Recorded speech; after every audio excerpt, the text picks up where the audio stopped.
नमो अरिहन्ताणं नमो सिद्धाणं नमो आयर्याणं नमो वज्रायणं नमो लोये सहस्राणं मङ्गलं भगवान् वीरो मङ्गलं गौतमो गणे मङ्गलं कुन्दकुन्दाद्यो जैनधर्मोऽस्तु मङ्गलं सर्वमङ्गलमाङ्गल्यं सर्वकल्याणकारकं प्रदानं सर्वधर्माणां जैनं जयतु शासनं जैनं जयतु शासनम। चलिए, तो हमारी चर्चा देवदर्शन इस टॉपिक पर चल रही थी। हाँ, तो मैंने होमवर्क दिया था, किसी ने किया? देवदर्शन कैसे किए बताना था, बात करी भगवान जी से, कोई इंटरेक्शन मतलब वन साइडेड इंटरेक्शन किया? कुछ नहीं किया दीदी? आप ठीक मत बोलो पहले तो अरे प्लीज। ठीक है, चलिए निकिता जी बताइए आप। नहीं, ओनली निकिता। अरे ठीक है, बताइए चलिए। ये अभी मैं मंदिर नहीं गई हूँ, मैं कल से जाऊंगी। अच्छा ठीक है। खुशबू भाभी? एक्चुअली ना मैंने इस बार मतलब 2-3 दिनों से पूजा की थी, मतलब किसी के साथ में, तो थोड़ा सा उस चीज पे ध्यान दिया कि जो यानी कि जो हम अर्घ चढ़ाते हैं वो वाली जो थाली होती है, मतलब कि थोड़ा सा उसमें स्वास्तिक क्यों बनाते हैं, या फिर ऊपर जो सिद्धशिला का चिन्ह होता है वो क्यों होता है, फिर उसके जो नीचे है वो 3 हम बिंदी लगाते हैं वो क्यों लगाते हैं, या फिर स्वस्तिक में जो 4 डॉट्स लगाते हैं वो, तो बताइए थोड़ा क्यों क्यों करते हैं, तो बताइए, हाँ। मुझसे भी शेयर कीजिए। जैसे सबसे पहले तो जिस थाली में हम अर्घ्य चढ़ाते हैं, तो वहां पे ऊपर सिद्धशिला का चिन्ह होता है जो चंद्रमा का होता है, उसमें ऊपर जो नीचे 3 बिंदियां होती है वो सम्यक दर्शन ज्ञान चारित्र तीनों की 3 रत्नत्रय होते हैं। फिर उसके बाद में जो नीचे स्वास्तिक बनाते हैं उसमें 4 गत्तियां होती है, जो स्वस्तिक के 4 होते हैं, और अंदर जो होते हैं वो 4 अनंत दर्शन, अनंत वीर्य, अनंत ज्ञान और अनंत हाँ, अनंत सुख। तो वो आ जाते हैं 4 डॉट्स में। फिर नीचे ओम लिखते हैं, तो ओम में जैसे कि हमारे पांचों परमेष्टि को माना जाता है कि ओम के अंदर इंक्लूडेड है, तो इसलिए तो थोड़ा थोड़ा मैंने उन्हीं से पूछा था जिनके साथ में मैं पूजा कर रही थी। बढ़िया बढ़िया। अच्छा, 4 गुणों का तो मुझे भी नहीं पता था कि साथिया के अंदर 4 गुण का ये भी होता है, मतलब मुझे तो हाँ, 4 गति का ही पता था। चलिए बढ़िया, नया मुझे ओके भी पता चला। ओके। बढ़िया है। हाँ, और अच्छा एक और चीज है, फिर अगर आप पूजा कर रहे हैं ना, तो हाँ पूजा हाँ में भी एक और चीज कर सकते हैं, जैसे अर्घ चढ़ाते हैं, तो जैसे हमारा पहला अर्घ है जन्म जरा मृत्यु विनाशनाय जन्म निर्वपामिति स्वाहा, है ना, हाँ हाँ कोई भी हाँ पूजा का। तो इस पे भी हम चिंतन कर सकते हैं, मतलब जैसे अगर हम पूजा कर रहे हैं ना, हाँ। तो हम 10 to 15 सेकेंड हर एक अर्घ के बाद रुकें और सोचे कि ये जल मैंने क्यों चढ़ाया है। तो मतलब सिर्फ वर्ड्स नहीं, हम ये भी सोचे कि जन्म जरा मृत्यु, क्या मीनिंग है मृत्यु जन्म जरा विनाश। मृत्यु का? तो जन्म जरा यानी बुढ़ापा, और मृत्यु, इन सब को हम नाश कर रहे हैं, नाश इस करने के भव का लिए। नहीं, भवांतर का, मतलब आगे जितने भव होंगे हमारे, अब भव ना हो, इसका हम नाश कर रहे हैं, इसके लिए हम जल चढ़ा रहे हैं, इसके लिए हम निर्मल जल, स्वच्छ जल, प्रासुक जल चढ़ा रहे हैं। तो ऐसे प्रत्येक अर्घ के बाद हम कर सकते हैं कि चंदन में ले लें, तो अपन ले लेंगे अभी, वैसे देवदर्शन के बाद एक बार पूजन का भी ले लेंगे कि अर्घ में क्या हम सोच सकते हैं, तो आप लोग को वो भी पता चलेगा एक नया, क्योंकि मुझे भी एक आंटी से ही पता चला था ये, तो बड़ा अच्छा लगा था कि पूजन में हम हर अर्घ के बाद 15-20 सेकेंड्स निकालें और सोचें कि ये जल मैंने क्यों समर्पित किया है, तो जन जरा मृत्यु का नाश हो, मतलब हम सच में चाह रहे हैं या बस बोल रहे हैं, इसके लिए हमें हाँ ये ध्यान देकर वो पढ़ना चाहिए। बढ़िया, अच्छी बात है। चलिए बढ़िया। 24 तीर्थंकर के नाम चिन्ह याद हुए? ऑलमोस्ट, लगभग लगभग तो यार। लगभग याद हो गए, पूरे पूरे नहीं। निकिता हाँ, निकिता जी आपको? अभी नहीं हुए? थोड़ा एग्जाम चल रहा है ना, तो उस पर थोड़ा फोकस था। अच्छा अच्छा। अच्छा, बच्चों के, आप लोग के बच्चों के एग्जाम्स हो जाए ना, फिर अपन क्विज वगैरह भी चालू कर लेंगे, क्योंकि अब 3 तो अपने परमानेंट हो गए हैं, 3 लोग आ रहे हैं, तो 3 लोग जब भी अवेलेबल होंगे तब हम क्विज चालू कर देते हैं चैप्टर 1 से ना, नमो कानमन चत्तारी मंगल से स्टार्ट करते हुए। तो रिवीजन भी हो जाएगा, पक्का हो जाएगा, इस बहाने आप लोग पढ़ेंगे तो पक्का रहेगा और डिस्कशन हो जाएगा। चलिए बढ़िया। तो अब देव दर्शन है ना, देव दर्शन पे हम आगे बढ़ते हैं फिर। रिवीजन आप ना अप्रैल की मिड में लीजिएगा, एक्चुअली मैं थोड़ा अवेलेबल नहीं होंगी बस उस टाइम पे। हाँ ठीक है। अप्रैल तो वैसे मैं भी 3 अप्रैल से 7 अप्रैल यहाँ पे शिविर लग रहा है, तो मैं भी नहीं रह पाऊंगी तब। 3 से 7 के बीच क्लासेस तो मेरे भी मिस होंगे, इनफैक्ट सेकेंड से ही मिस हो जाएंगे शायद। तो अपन उसके बाद ही लेंगे, ठीक है, मिड अप्रैल से लेंगे अपन रिवीजन। तब तक अपना जितने चैप्टर्स हो जाए, आई थिंक एक आध और चैप्टर कंप्लीट हो ही जाएगा अपना, बिकॉज बहुत इजी चैप्टर्स हैं ये, तो अपन जल्दी जल्दी थोड़ा पेस में चल रहे हैं, भले उस पर अपन एक्स्ट्रा डिस्कशंस कर रहे हैं, इसलिए बोलते हैं आपके जो भी क्वेश्चंस हो आप लोग यहाँ पे बोलिए तो हमारा एक्स्ट्रा डिस्कशन हो जाता है ना। चलिए मैं स्क्रीन शेयर करती हूँ।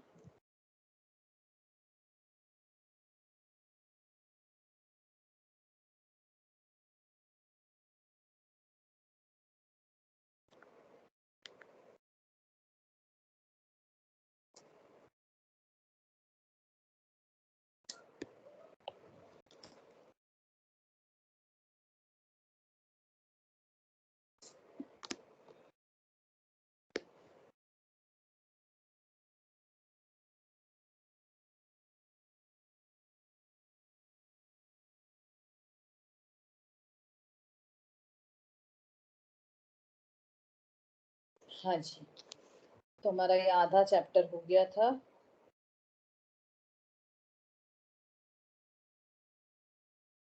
यहाँ से ले लेते हैं उसके बाद से, ठीक है। तो इसके पहले अपन ने क्या क्या देख लिया था, एक बार रिविजन देख लेते हैं कि भगवान के दर्शन क्यों करने चाहिए, क्योंकि भगवान की प्रतिमा, जो पत्थर की प्रतिमा दिख रही है, उसमें हमने भगवान को स्थापित किया है, उसमें हमने अरिहंत भगवान को स्थापित किया, स्थापना की है वहां, तो हम उन्हें अरिहंत भगवान मान रहे हैं।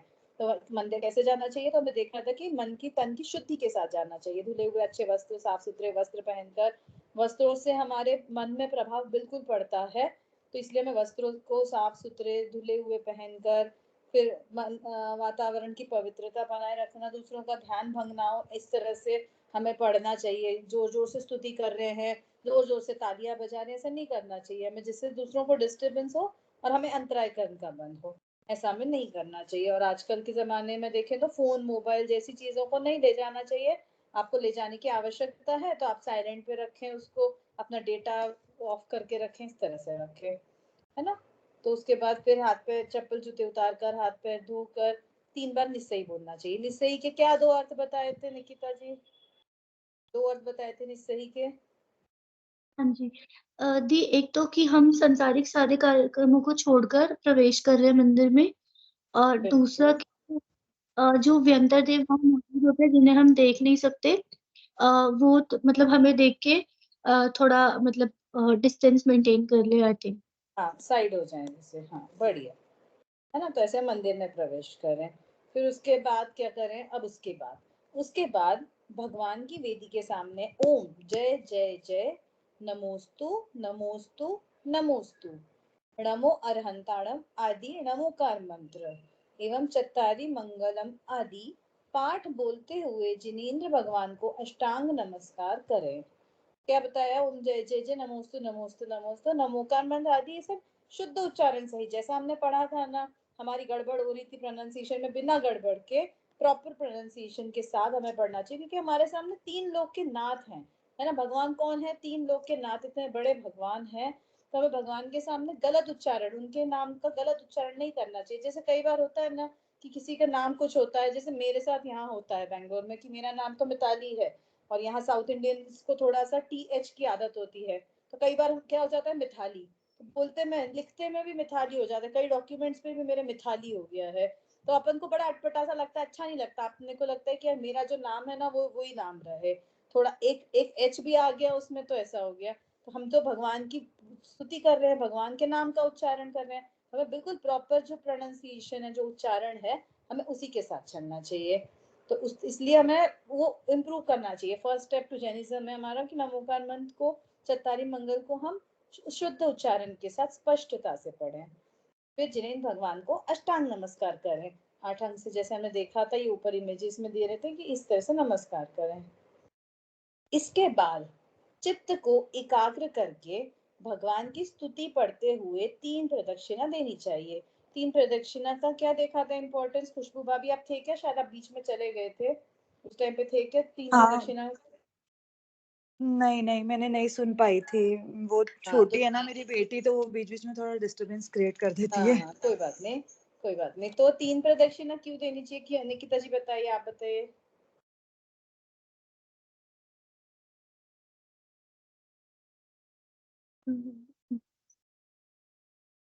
मतलब 3 की काउंटिंग क्यों सोची थी अपन ने कि 3 क्यों? दी वो वर्ड नहीं याद आ रहा इस टाइम पे। ऐसा होता जब भी आप कोई पूछते तभी नहीं याद आता। नहीं कोई बात नहीं।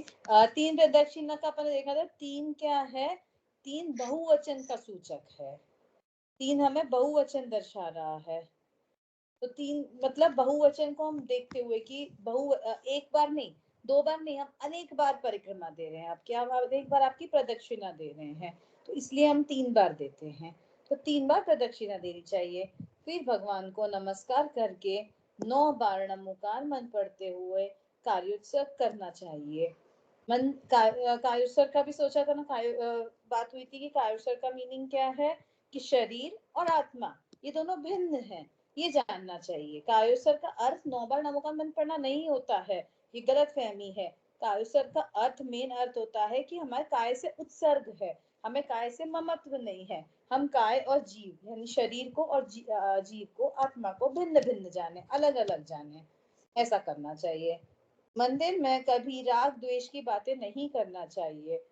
मंदिर में हमें राग द्वेष की बातें कभी नहीं करनी चाहिए। कब कब कर लेते हैं हम? रोज में कर लेते हैं ना मंदिर में। कोई ऐसा मंदिर हो जहाँ पर समाज हो अच्छी, तो अपन तो रोज में चल ही जाता है अपना, इनसे ये बात हो जाती है, उनसे वो बात। इनफैक्ट लोग घर से ये सोच के जाते हैं कि चलो मंदिर जा ही रहे हैं, इस टाइम पे वो रहते हैं, उनसे ये बात बोल देंगे। तो ये बहुत बड़ा पाप का बंध है, मंदिर में राग द्वेष की बातें करना बहुत बड़ा पाप का बंध है। हमें मंदिर में राग द्वेष की बातें बिल्कुल नहीं करनी चाहिए, कभी नहीं करनी चाहिए। भक्ति भी मंद स्वर में ही करना चाहिए, जोर जोर से चिल्ला चिल्ला कर, बिल्कुल तेज आवाज में तालियां बजा बजा कर नहीं करना चाहिए। चलिए कोई नहीं है मंदिर में जिस टाइम पे, जैसे आप गए हैं और कोई नहीं है और आपके भक्ति के भाव उमड़ रहे हैं, आपको भक्ति का मन कर रहा है, तो आप थोड़ा सा जोर से बोल रहे हैं कि मतलब हमें मन कर रहा है जोर से बोलने का, तो ठीक है, किसी को डिस्टर्बेंस नहीं हो रहा है, कोई नहीं है वहां पर। अगर एक भी कोई है, एक भी जन कोई अगर साथ में मंदिर में दर्शन कर रहा है, तो हमें भक्ति बिल्कुल मंद स्वर में करनी चाहिए कि उस तक आवाज ना जाए। बस धीमी भीनी भीनी सी आवाज चली जाती है कि कोई कुछ पढ़ रहा है, पर बिल्कुल उसको डिस्टर्बेंस ना हो, उसके विघ्न ना पड़े, उसके दर्शन में अंतराय ना पड़े। हमें भक्ति भी मंद स्वर में करना चाहिए, धीरे धीरे करनी चाहिए। मंदिर भी एक समोशरण है। हाँ, चावल आदि द्रव्य भी पेटी में ही चढ़ाए जाएं। जो चावल आदि द्रव्य हम लेकर जाते हैं, या जो मंदिर में प्रासुक द्रव्य रखी होती है, धुली हुई द्रव्य, वो पेटी में ही चढ़ानी चाहिए। ठीक है। अब ये चावल आदि द्रव्य कैसी होनी चाहिए, ये सब हमें पता होना चाहिए कि चावल आदि द्रव्य प्रासुक धुली हुई द्रव्य होनी चाहिए ना, बिना धुली हुई द्रव्य नहीं चढ़ानी चाहिए हमें। क्यों? क्योंकि अगेन वही चीज कि हम 3 लोक के नाथ जो भगवान है, हम उनको चढ़ा रहे हैं। हम उनको चढ़ा रहे हैं, तो हम स्वयं के लिए हमें बोला गया है कि हमें प्रासुक खाना खाना चाहिए, प्रासुक भोजन करना चाहिए, प्रासुक जल पीना चाहिए, शुद्ध जल पीना चाहिए, शुद्ध भोजन करना चाहिए। तो हम भगवान जी को ऐसा ही अंधुला कैसे चढ़ा सकते हैं? कितनी अशुद्धि वाला है। बोरी रखी है, पैर पड़े हुए चावल हैं, पैर पड़े हुए नारियल गोले आदि हैं। तो इसलिए हमें चावल आदि कोई भी द्रव्य होती है वो शुद्ध धुली हुई धोकर ही चढ़ानी चाहिए मंदिर जी में, बिना धुली द्रव्य कभी नहीं चढ़ानी चाहिए। तो इसमें क्या क्या आ गया? चावल, लौंग, जो गोले के चटके हम बनाते हैं, इलायची, बादाम, ये सारी चीजें आ गई ना। तो ये सारी चीजें द्रव्य हमें कहाँ चढ़ानी चाहिए? पेटी में ही। ये नहीं कि कहीं भी चढ़ा रहे हैं, वेदी पे ही चढ़ा रहे हैं, जो उसका यथास्थान है हमें वही चढ़ानी चाहिए। ठीक है। अच्छा, तो शांति से चित्त एकाग्र करके भगवान का दर्शन करना चाहिए। और और क्या, उसके बाद शांति से बैठकर कम से कम आधा घंटा शास्त्र पढ़ना चाहिए। यदि मंदिर जी में उस समय प्रवचन होता हो तो वह सुनना चाहिए। तो ये एक वो है, डेफिनेट बताया वो शेड्यूल है आपका मंदिर का।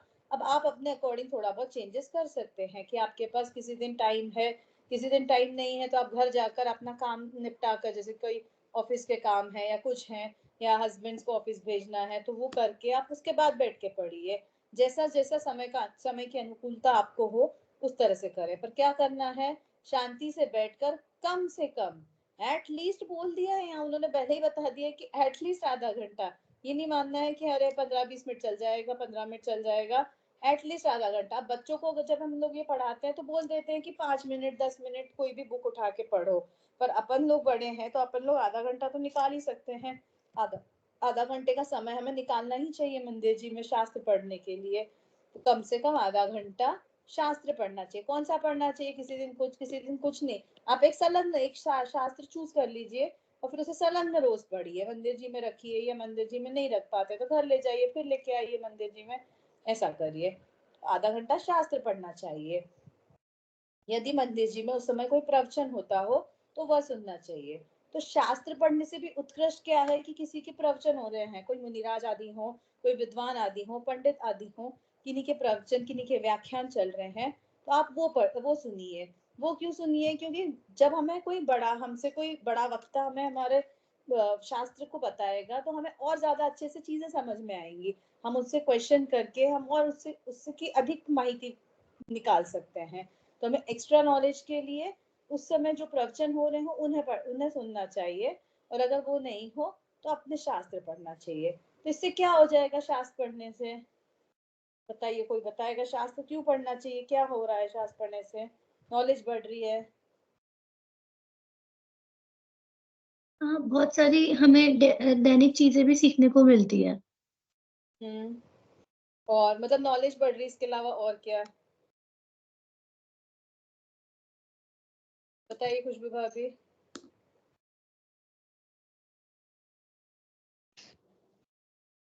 शायद अगर हमें वो शास्त्र समझ आए तो हमारे भावों में शुद्धता आ सकती है, या फिर हम मतलब जैन धर्म को और निकटता से समझ सकते हैं। बिल्कुल। हम मतलब देखिए, सिर्फ नॉलेज बढ़ाना ही अगर है हमारा मोटो, तो फिर जो पीएचडी वगैरह होते हैं, पीएचडी होल्डर्स हैं, तो उनके पास तो बहुत सारी नॉलेज है, पर उन्हें सम्यक दर्शन हो गया क्या, उन्हें आत्मा का ज्ञान हो गया क्या, नहीं हो गया। तो हमारा मोटो क्या है, हमारा मोटिव क्या है, हमारी डेस्टिनी क्या है, भगवान बनना। भगवान बनने से पहले अभी क्या है, तो सम्यक दर्शन प्राप्त करना है ना, भेद विज्ञान करना कि जीव और शरीर अलग अलग है, ये समझना।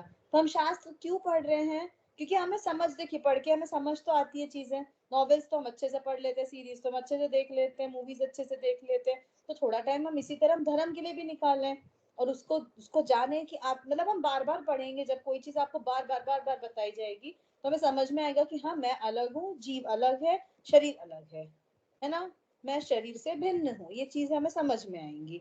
हमें इसलिए शास्त्र का वाचन करना चाहिए। और उस समय के लिए जैसे अब हाँ हाफ एन आवर दिया है, आधा घंटा, तो हम आधा घंटा जितने टाइम तक हम वहां पढ़ेंगे तब तक एटलीस्ट हमारा कंसंट्रेशन वही रहेगा। देखिए शास्त्र पढ़ना एक ऐसी चीज है कि हम भक्ति करें, हम स्तुति करें, हम जाप करें, हम पूजा करें, तो भी हमारा मन भटकना हो ही जाता है किसी तरह, है ना।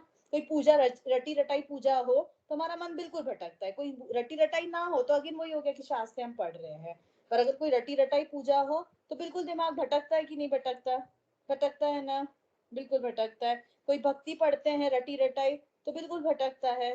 पर यही हम अगर शास्त्र पढ़ेंगे तो हमारा ध्यान वही रहता है, हमारा बिल्कुल कंसंट्रेशन वही रहता है, वर्ड टू वर्ड। तो हमें एक्स्ट्रा नॉलेज तो मिल ही रही है, साथ में हमारा उतने टाइम के लिए हमारा उपयोग, जो हमारा ध्यान है वो अच्छी चीज में लग रहा है, और हमें भान आ रहा है कि ये मैं क्यों पढ़ रहा हूँ, ये मैं क्यों पढ़ रही हूँ, है ना। इसलिए शास्त्र पढ़ना बताया कि शास्त्र को क्यों पढ़े, और मंदिर जी में क्यों पढ़े, क्यों ऐसा नहीं कहा कि आप घर जाके पढ़ ले, तो वातावरण की शुद्धि का भी प्रभाव पड़ता है।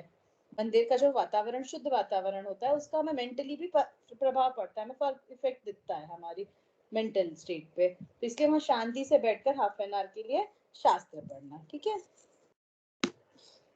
बस बस क्या, जो शास्त्र में पढ़ा हो अथवा प्रवचन में सुना हो, उसे थोड़ी देर बैठकर मनन करना चाहिए तथा सोचना चाहिए कि मैं कौन हूँ, भगवान कौन है, मैं स्वयं भगवान कैसे बन सकता हूँ, आदि आदि।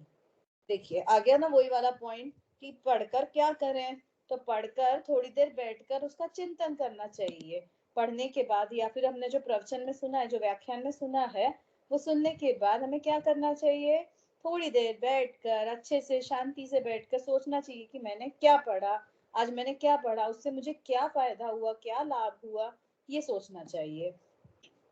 और क्या सोचना चाहिए कि मैं कौन हूँ मैं जीव हूँ, ये सोचना चाहिए, इसका भान होना चाहिए, इसकी फीलिंग आनी चाहिए, भाव भासना होनी चाहिए कि मैं कौन हूँ, सच में मैं कौन हूँ, तो मैं जीव हूँ। भगवान कौन है, भगवान कौन है, तो जो मुझे बनना है, मेरे लिए आइडल है, तो भगवान कौन है, जो मुझे बनना है। भगवान कौन है, जिन्होंने घातीय कर्मों का नाश कर दिया है। भगवान कौन है, जिन्होंने संसार का नाश कर दिया है। तो ऐसे भगवान कौन है, जो सामने बैठे हैं, जिनको मैंने स्थापित किया है प्रतिमा में, ये भगवान है। तो ऐसे जानना चाहिए कि मैं कौन हूँ, भगवान कौन है, और मैं स्वयं भगवान कैसे बन सकता हूँ। मैं स्वयं भगवान कैसे बन सकता हूँ, इस बात को भगवान ने कैसे बताया है, प्रोसीजर बताया है पूरा, है ना। हमने नमोकार मंत्र में बताया था ना कि अरहंत भगवान ने हमें सिद्ध भगवान का इंट्रोडक्शन दिया है। तो अरहंत भगवान ने और क्या क्या चीजें बताई हैं, तो जो शास्त्र में बताई है वो सारी चीजें भगवान ने क्यों बताई हैं, ताकि हम भी उन जैसे बन सकें। तो इसलिए भगवान स्वयं भगवान कैसे बन सकता हूँ, इसके लिए हमें शास्त्र पढ़ने के बाद थोड़ी सी देर मनन करना चाहिए, उस बारे में सोचना चाहिए। और केवल उसी समय नहीं सोचना चाहिए, दिन भर में भी हमारे दिमाग में यही चिंतन चलना चाहिए। दिन भर में भी हमें एक बार कोई पढ़ लिया हो कोई चीज, तो उसके बारे में चिंतन करना चाहिए। और इसके लिए एक और ना एक अच्छा वो है, मतलब सोल्यूशन है, उपाय है एक अच्छा, कि आप ना कुछ पढ़े ना तो किसी और के साथ 100% डिस्कशन करें। उसका डिस्कशन नहीं तो बताएं तो सही। आप अपने हस्बैंड को बताइए, देखिए ऐसे 2-3 अच्छी अच्छी चीजें हो जाएंगी। हस्बैंड को बताएंगे, आपको हस्बैंड के साथ टाइम स्पेंड हो जाएगा आपका थोड़ा एक्स्ट्रा। सेकेंडली, आपके हस्बैंड को नई चीजें पता चलेंगी, या आपके घर में जो भी और लोग हों उनको नई चीजें पता चलेंगी। थर्डली, जब आप कुछ बताएंगे ना तो आपके दिमाग में ये चीज और अच्छे से फिट हो जाएगी।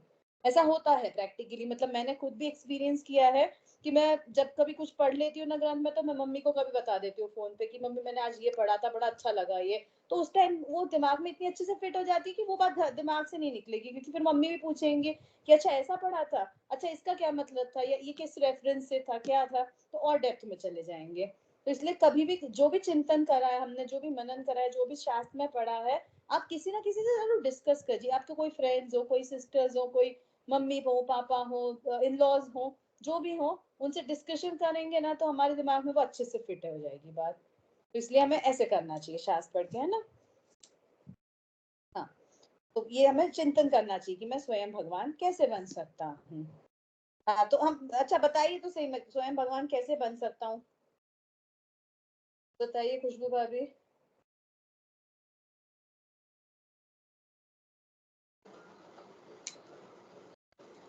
स्वयं भगवान कैसे बन सकते, अपनी खुद की आत्मा को अच्छे से पहचानने के बाद ही। हम्म, और बताइए निकिता जी, बताइए।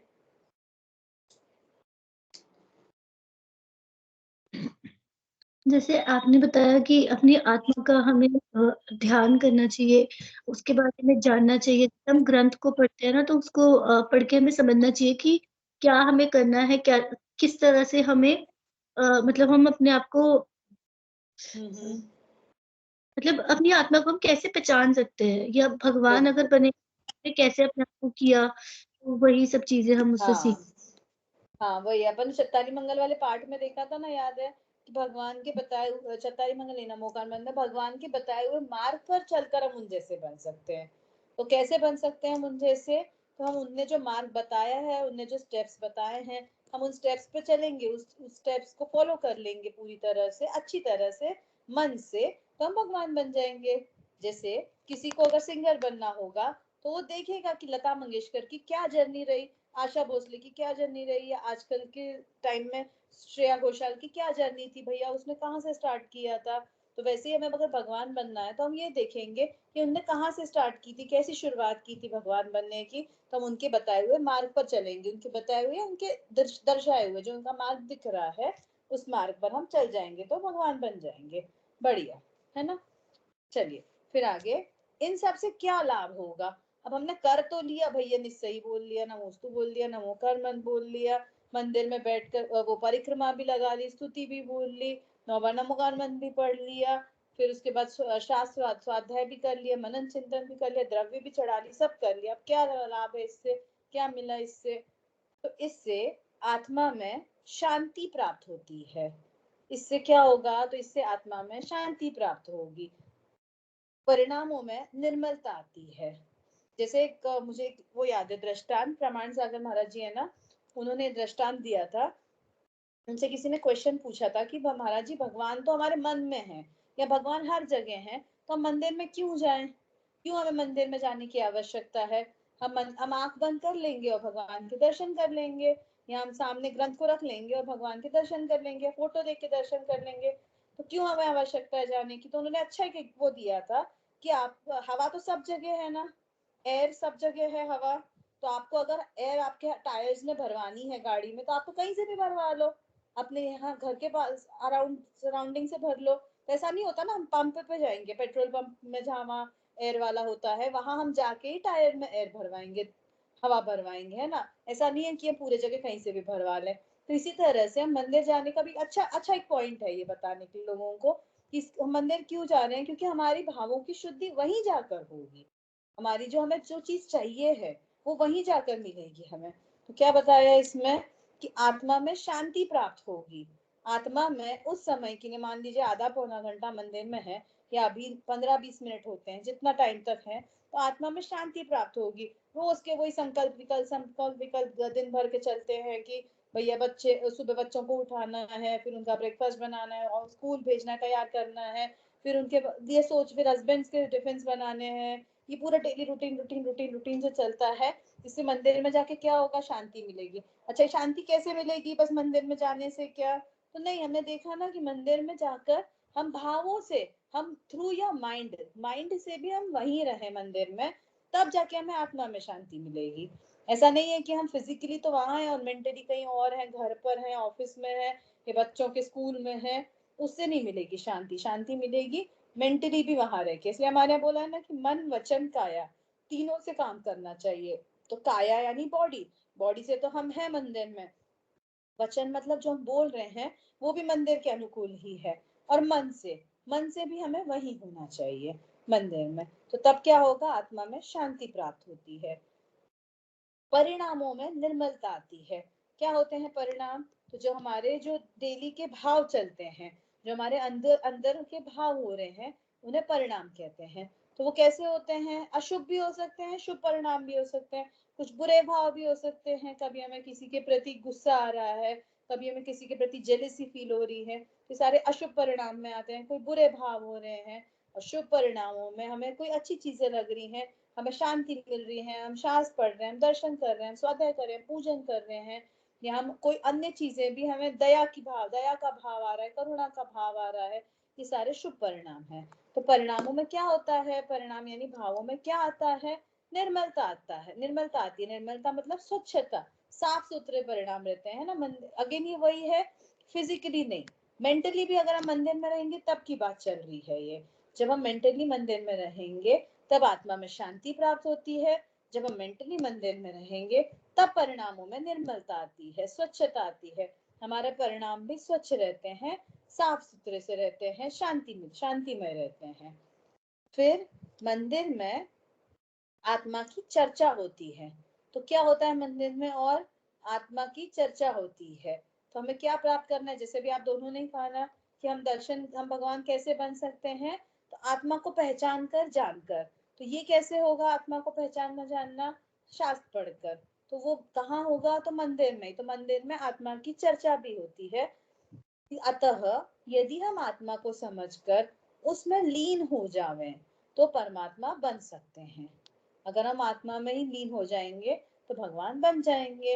इसलिए आत्मा की चर्चा करने के लिए हमें मंदिर में जाना है। ऐसा हो सकता है क्या कभी कि हम घर पे बैठे हैं, टीवी सीरीज देख रहे हैं, कोई मूवीज देख रहे हैं, और हमें आत्मा का भान हो जाए? ऐसा कभी हो सकता है? कभी नहीं हो सकता, है ना। आत्मा का भान होना है तो हमें शांत जगह पे रहना है, और शांत जगह इस समय, अभी इस काल में, इस समय हमारे पास मंदिर के अलावा और तो कोई है नहीं। नहीं तो वही संकल्प विकल्प घर में लगे रहते हैं, वही संकल्प विकल्प ऑफिस में, शॉप पे, कहीं भी लगे ही रहते हैं। तो इसलिए मंदिर में आत्मा की चर्चा होती है, और ऐसी आत्मा को समझ कर ही हम उसमें लीन होकर भगवान बन सकते हैं, परमात्मा बन सकते हैं। ठीक है, पूरा चैप्टर आगे समझ में इजी था चैप्टर, ये भी कोई वो नहीं था, कोई डिफिकल्ट सा चैप्टर हो। प्रोसीजर बता दिया है। अब आप लोग इससे क्या सीख रहे हैं, क्या समझ रहे हैं? जैसे ये तो जो थ्योरेटिकल पार्ट बता दिया है इन्होंने ग्रंथ चैप्टर वाइज, वो तो समझ में आ गया। आप लोगों को क्या समझ में आया, आप लोग बताइए, फिर हम निष्कर्ष पे चलते हैं। दर्शन क्या करना, कैसे करना, जैसे अभी हमने देखा। अब जैसे इस चैप्टर को पढ़ने से पहले जो आप लोगों ने मुझे बताया था कि हम दर्शन ऐसे ऐसे करते हैं, इस चैप्टर के पढ़ने के बाद व्हाट डू यू फील कि इसमें क्या चेंजेस हो गए होंगे या क्या चेंजेस हम लाएंगे, आप लोग बताइए। बताइए बताइए वन बाय वन। जैसे कि चेंजेस का तो एक ही लगा कि जो भी हम पढ़ रहे हैं या फिर हम जा रहे हैं या जो बोल रहे हैं उसको एक बार थोड़ा सा सोच के कि मतलब क्यों बोल रहे हैं। बिल्कुल कि बोल तो रहे हैं, आ तो सबको रहा है। अब जैसे एक थोड़ा सा मुझे एक नया लगा कि शायद थोड़ा सा कुछ शास्त्र पढ़ना चाहिए, वो मैंने अभी तक उठाया नहीं है कभी। तो वैसा कुछ कि हाँ, मतलब जैसे एक स्तुति हो गई या जैसे भावना पाठ हो गया, आलोचना पाठ हो गया, मेरी भावना हो गई, तो हम पढ़ते ही हैं जनरली, बुक उठाई और बिल्कुल पढ़ लेते हैं। पर एक जो शास्त्र, जो नोवेल अपना जैन धर्म का है, वो एक कभी स्टार्ट नहीं बिल्कुल किया। गद्य वाला है जो बेसिकली, हाँ जो प्रोज में है। बढ़िया, बिल्कुल बढ़िया है ना। चलिए कुछ चेंजेस तो है। हाँ निकिता जी बताइए, आपको क्या चेंजेस लगे, जी, मुझे क्या तो पढ़ेंगे? आपकी क्लास से ही चेंजेस लगे। जैसे आपने पहले नमोकार मंत्र का अर्थ बताया, तो पहले ना मैं जो आपने बोला ना कि एक मोनोटोनस सा जॉब था कि हम मंदिर गए, बस वो अपना रटा रटाया लाइन्स हमने बोलनी शुरू कर दी। आप लिटरली जैसे आप मुझे बताते हो ना जो भी नई चीज, तो वो ना मेरे को ध्यान आती है मंदिर में ना। जैसे अगर मैं कभी ऐसे बोल रही होती ना कि नमो रिंदाड़म नमो सिद्धाड़म, जैसे फास्ट फॉरवर्ड चल रहा होता है, तो फिर मुझे एकदम से याद आता है क्लास में बताया था। तो मैं वो चेंजेस अपने अंदर ना थोड़ा सा इम्प्लीमेंट करती हूँ।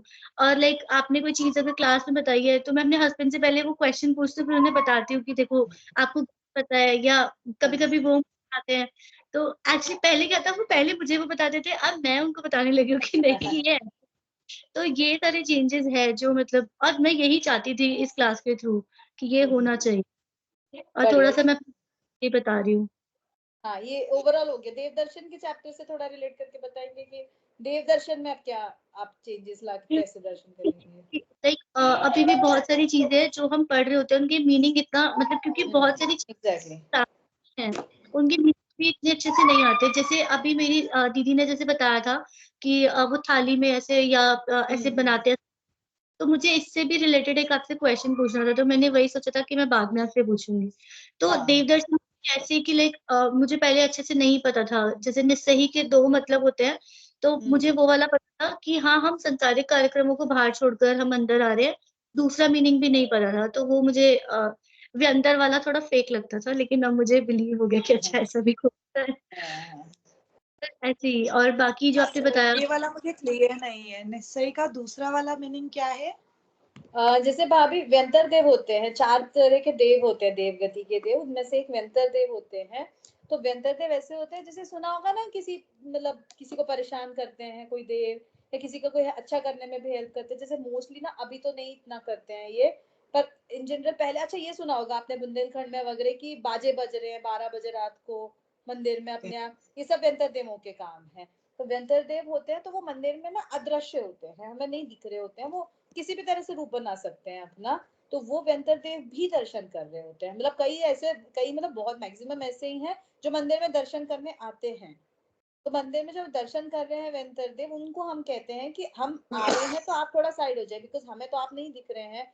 तो हम एज अ रिस्पेक्ट उन्हें बोलते हैं कि साइड हो जाइए। जैसे बहुत सारे विधानों में भी देखा होगा कि देव हम पूजन पढ़ते हैं ना, उसमें भी एंड में पढ़ते हैं, आए जो जो देवगण जावे भक्त जावे, वो है ना लाइन एक, आए जो हाँ। जो देवगण पूछे भक्ति प्रमाण, वे सब जावे कृपा कर अपने अपने स्थान। तो इसका भी वही अर्थ है, हम भी वही रिलेट कर रहे हैं कि वे सारे हम देवों से कह रहे हैं कि जो जो यहाँ पूजन विधान करने हमारे साथ सम्मिलित हुए थे, वे सब अपने अपने स्थान चले जाएं, अब पूजा हमारी कंप्लीट हो गई है। तो इसी तरह हम दर्शन करने आए हैं, तो थोड़ा सा साइड हो जाएं। अब हम हमारे थ्रू आपके लिए डिसरिस्पेक्ट ना हो, बेसिकली ये होता है। ठीक है। पर जैसे संयम प्रकाश ग्रंथ एक है, तो गोदा जी के प्रवचन में मैंने ऐसा सुना था कि उन्होंने ये बोला था कि जैसे किसी की मृत्यु हुई, तो पल के अंदर, मतलब 3 सेकंड्स के अंदर अंदर वो सीधे ऊपर जाकर उनको तीन अपनी जो भी पल्य अलग है, सेकंड्स अलग है, इन दोनों में ह्यूज डिफरेंस है। 3 समय के अंदर जो भी मतलब उस मुझे तो याद नहीं है, टाइम हो गया काफी। 3 तो समय उन्होंने हाँ, तो मतलब हमें सीधा नेक्स्ट बार जो भी डिफाइन होगा वो हमें मिल जाएगा। तो फिर व्यंतरदेव बने क्या? देव है ना, मैंने कहा ना देव गति के 4 टाइप्स। वो बिल्कुल भटकती आत्मा नहीं है, बिल्कुल वो कॉन्सेप्ट दिमाग से निकाल दीजिए, कोई भटकती हुई आत्मा है। आत्मा नहीं भटकती, आत्मा विदाउट शरीर रह नहीं सकती, तो सीधे सिद्ध भगवान बन जाएगी। जो भटकती आत्मा है ना, सारे सिद्ध भगवान है, ऐसा मानिए। कोई भटकती आत्मा नहीं होती है, सारी आत्माएं विद शरीर होती हैं। ये जो है व्यंतरदेव, ये विद शरीर है देव। देव गति के 4 देव टाइप्स होते हैं, वैमानिक, व्यंतर, ज्योतिष और भवनवासी। उसमें से एक वैमानिक देव होते हैं। वैमानिक देवों में ही एक भूत पिशाच नाम के देव होते हैं, जिनके ये कार्य होते हैं जो हम बता रहे हैं अभी। तो ये फेक बिल्कुल नहीं है, मतलब हमें बहुत हाइपोथेटिकल लगता है कि ऐसे कैसे हो जाएगा, इतने साइंस के युग वाले लोग हैं, पर ऐसा नहीं है, ये पॉसिबल है व्यंतर देवों के थ्रू। ये मतलब कुछ तो होते हैं, देखिए कोई तो लोग बना रहे हैं बातें, तो फेक भी हो सकती है, but this is possible, this is factual, ऐसा पॉसिबल है होना। ओके, वो एक्चुअली मैं भूत से रिलेट कर रही थी ना, तो मुझे हाँ। वही लगा। पर हम जो भटकती आत्मा बोलते हैं कि बिल्कुल भटक रही है कोई आत्मा, या वो सारे वो जो प्लैनेट ये सब होते हैं ना कि आत्मा भटक रही है, बुला रहे हैं, ये सब बहुत फेक है। ये मतलब देयर इज नो भटकती आत्मा, क्योंकि there is no soul who is so free कि वो भटक रही है और हमें आके परेशान कर रही है या कुछ अच्छा कर रही है। दी भूत नहीं होते ना? नहीं नहीं, भूत नहीं होते। और डरना भी नहीं चाहिए हमें। हमें किसी से नहीं डरना चाहिए, हमें भगवान बनना है ना, तो किसी से नहीं डरना चाहिए। भगवान बनना है ना आपको, हाँ, तो किसी से नहीं डरना, ठीक है। आप इसको भगवान बहुत बन, वो जो नहीं व्यंतर वाली बनता ना, ना, इसलिए ये बहुत करने लग गया है। ये कमरे से अगर जहां पर हम जा रहे हैं ना दीदी, वहीं हमारे अराउंड ही घूमता रहता है, नहीं कहीं नहीं जाएगा, बाहर चला तो नहीं जाएगा। बिल्कुल डरना नहीं चाहिए। हमें भगवान बनना है तो भगवान बन के फिर कैसे बस भगवान बनेंगे अगर हम डरेंगे। मुनिराज बनेंगे तो हमें अकेले रहना पड़ेगा ना, इसलिए डरना नहीं चाहिए बिल्कुल, है ना, ठीक है वे। हाँ, तो ऐसा व्यंतर देवों का कॉन्सेप्ट है। हाँ, ठीक है। तो हमें देव दर्शन में देखिए, वही मैं बता रही थी कि बेसिकली हमें ये समझना चाहिए कि हमें सिर्फ शरीर से दर्शन नहीं करना है, जैसा मैंने बताया ना। तो हमें वचन और शरीर से दर्शन, वचन और काया से दर्शन नहीं करना, हमें मन से भी दर्शन करना चाहिए। तो हमें मन से दर्शन कैसे करेंगे, तो हम अर्थ समझ के, जो हम पढ़ रहे हैं, जो हम स्तुति गा रहे हैं, नमोकार मंत्र आदि पढ़ रहे हैं, उसे मन से समझें, उसका मीनिंग समझें, इस तरह से करें।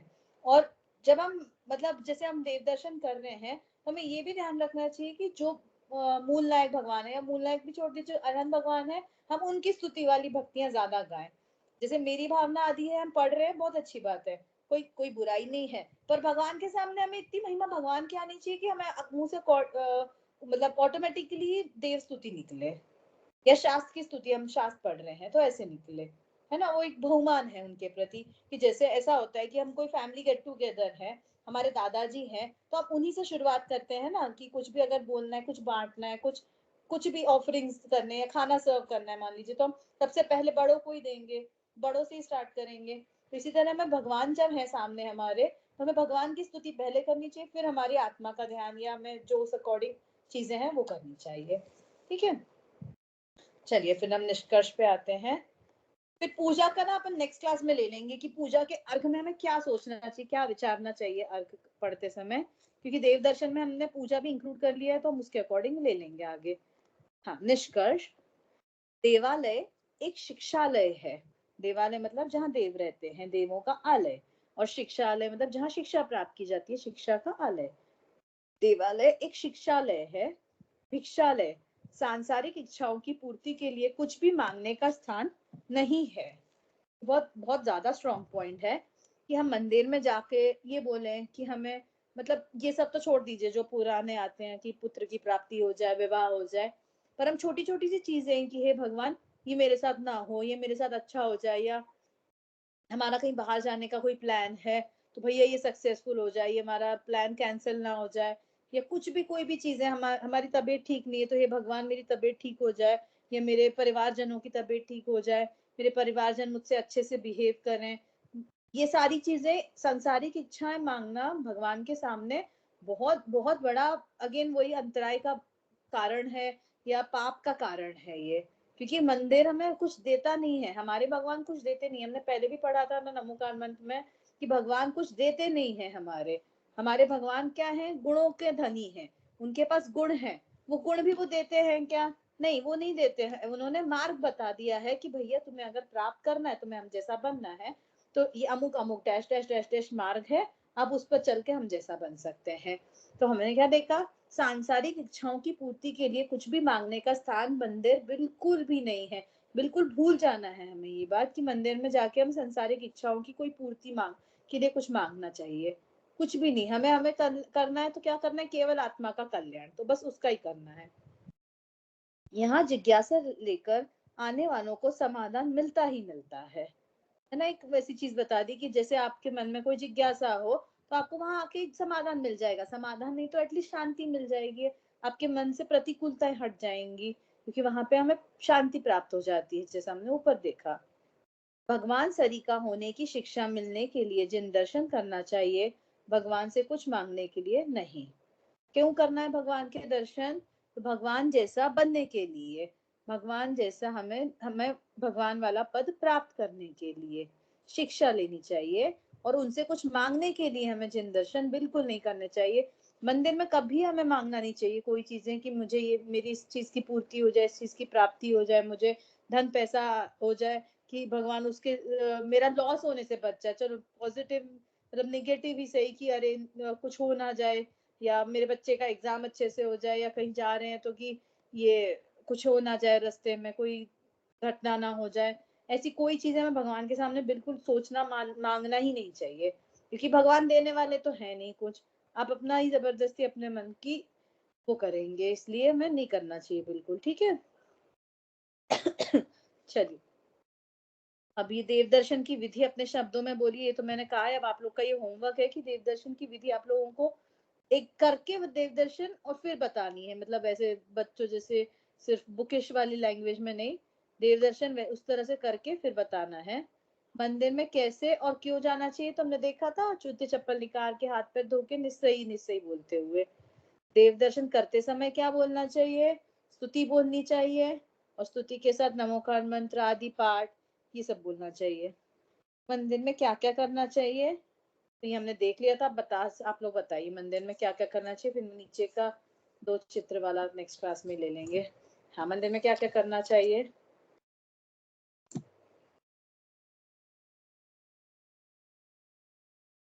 क्या क्या करना चाहिए और क्या क्या नहीं करना चाहिए, ऐसा करिए एक कोई जन बता दीजिए क्या क्या करना चाहिए, एक बताइए क्या क्या नहीं करना चाहिए।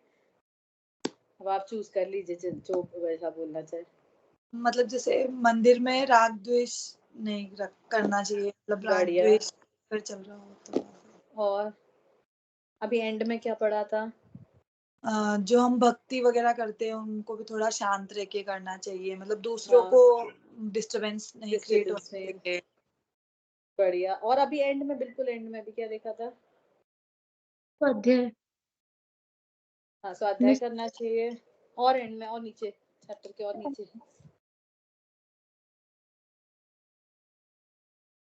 आत्मचिंतन। और नहीं नहीं करना चाहिए वाला, निगेटिव वाला कि